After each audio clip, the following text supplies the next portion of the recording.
What's going on YouTube? The Ish9 here, and I want to do a quick size and use comparison with the new Spigen Universal Kickstand as opposed to the older model, the Universal Kickstand U100 versus the U101. So if you're like me and you like to use your devices not only just for creating content, but you also like to use them to view and watch content, then the kickstands are going to be very, very important, and utilizing cases that may not always have them is slightly annoying, even if you do like them. So here are a couple kickstands that you can use in order to help you remedy that situation.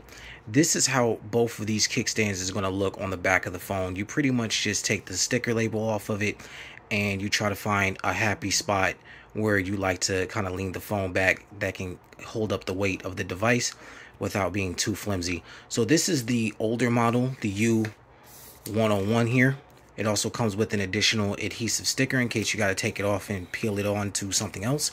And this is the newer model, the Universal metal kickstand, the U101. So this is kind of like a harder plastic. I don't know, it could have some metal components to it, but this right here is very solid metal. As you can see, it has a much flatter and a much wider profile as opposed to the U100. Look at that. Okay, so let's go ahead and look at the wobble test.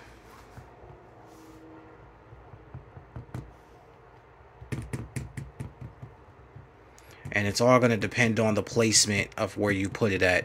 But as you can see here, the 101, it has a much flatter profile than the 100 does. The 100 is going to kind of leave it wobbling a little bit.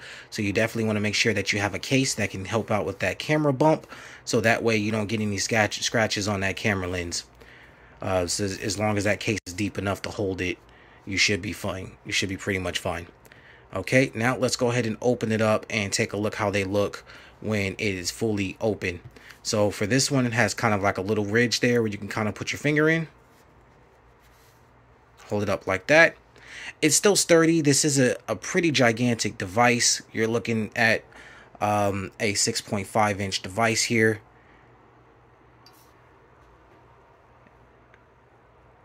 This one's very much so more sturdy. It's a lot stiffer to kind of raise it, and it still holds up pretty well. So like I said, the leaning profile of how it kind of leans is definitely going to be decided of how you kind of put that thing on there. This is how I decided to use both of these devices. They have relatively the same weight, and they are the exact same size. This is the Sony Xperia 1 Mark III, and this is the Sony Xperia 1 Mark II. So let's do our quick wobble test. That fell over really quickly. Let's take a look at it. It's not broken. It's not busted. It kind of fell and receded back to its original position. So with this one here, you're not going to be able to touch it. You're kind of going to want to leave it stationary, but it will hold up that device. No problem. This one here, a lot more sturdier. Let's do a double point. So if you needed to click through some menus, some screens, maybe answer a text message or something like that, you'd definitely be able to get it done with this. It's holding up just fine. Like I said, the placement of these things are definitely going to make a difference. It's sturdy, has a very flat profile. Great job, Spigen. You can now use your favorite cases and still have a kickstand. That'll be it for today, guys. Thank you very much for watching. Check out some of my other videos.